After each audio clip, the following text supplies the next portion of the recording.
Innova कारमधून पंचवटीमध्ये येत एका कर्मचाऱ्याला भर रस्त्यात तिघांनी अडवले. तिघांनी कर्मचाऱ्याला बळजबरीने कारमध्ये बसवले. त्यानंतरनं कार इंदिरानगरच्या दिशेने निघाली. कारमध्ये मध्यंतरी एका महिलेलाही या कारमध्ये बसवण्यात आलं. चौघांनी मिळून एका कर्मचाऱ्याला धमकावून त्याच्याकडून 70 लाख रुपये रोकड घेतली.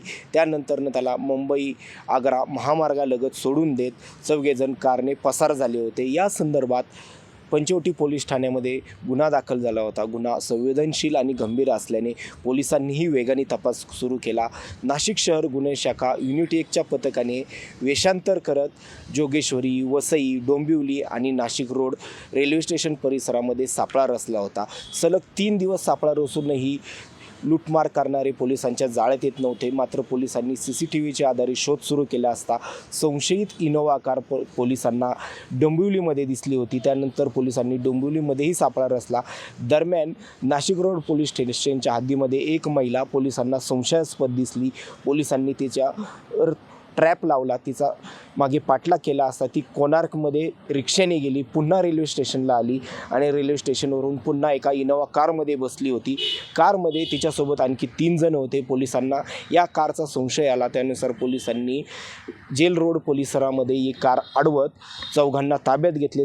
धक्कादायक बाब म्हणजे या चौघांच्या ताब्यातून M5 ही अत्याधुनिक शस्त्र, बंदूक आणि तब्बल 55 लाखांची रोकड जप्त केली. विशेष म्हणजे हा थरार कसा होता या संदर्भात आम्ही पोलीस उपायुक्त चंद्रकांत गवळी यांच्याशी संवाद साधला असता ते म्हणाले की आपण सांगितल्याप्रमाणे काही तसे आपल्याला वस्तू आढळून आलेल्या आहेत, ज्या बनावट आय कार्ड्स वगैरे.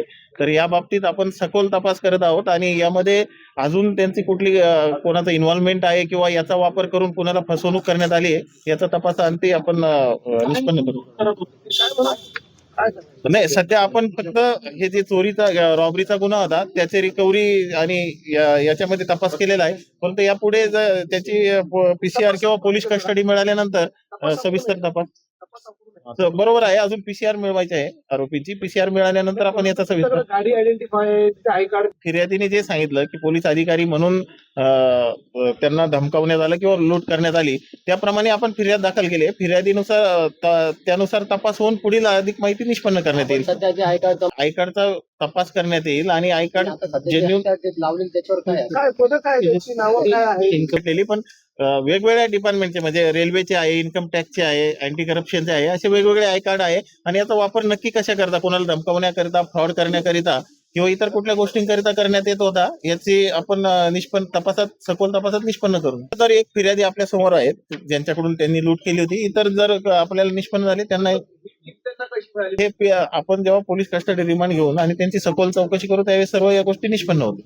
तर यावेळी ती महिला अटक केली. मी तेच सांगतोय की अजून त्यांना कोर्टात हजर करायचं आहे आणि PCR घ्यायची आहे. PCR घेतल्यानंतर प्रत्येकाचा स्पेसिफिक रोल काय होता हे सर्व व्यवस्थित त्याचा तपास करण्यात येईल.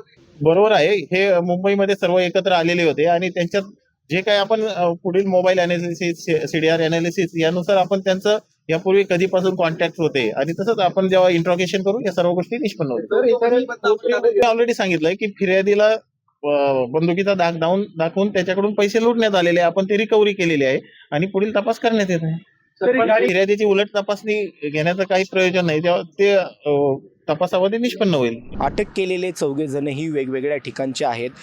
उमाशंकर वर्मा हा 40 वर्षीय असून तो मूळचा उत्तर प्रदेशचा आहे. दुसरा आरोपी सुजित कुमार दुबे हा 32 वर्षीय असून तो मूळचा झारखंडचा आहे.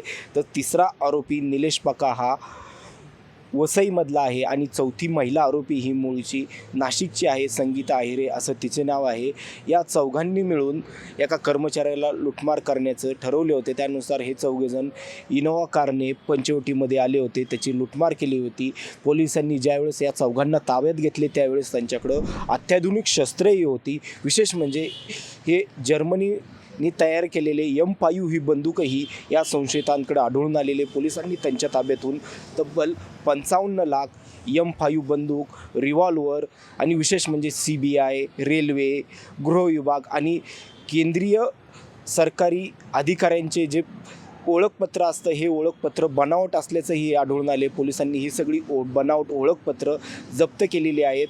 या चौघांनी मिळून अनेकांना केंद्र सरकारमध्ये केंद्र सरकारच्या विविध विभागांमध्ये नोकरी लावून देण्याचे आमिष दाखवून अनेकांकडून लाखो रुपये उकळल्याची दाट संशय आहे.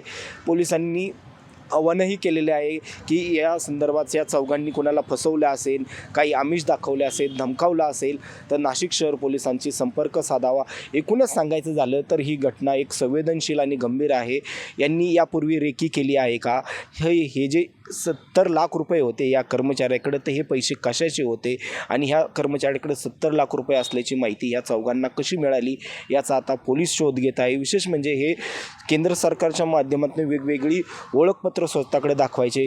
इनोवा कारला यांनी सायरनही वाजवलं जायचा. टोल नाक्यावर ज्यावेळेस ही सायरन वाजवत गाडी यायची त्यावेळेस टोल नाक्यावरूनही तात्काळ यांना सोडून दिलं जात होतं. एकूणच यांनी महाराष्ट्रासह देशभरातही धुमाकूळ घातल्याचा दाट संशय पोलिसांना आहे. या दृष्टीने आता पोलीस तपास करत आहेत. कॅमेरामन भाऊसाहेब पवारसह सुशांत किरवे, माय महानगर, नाशिक.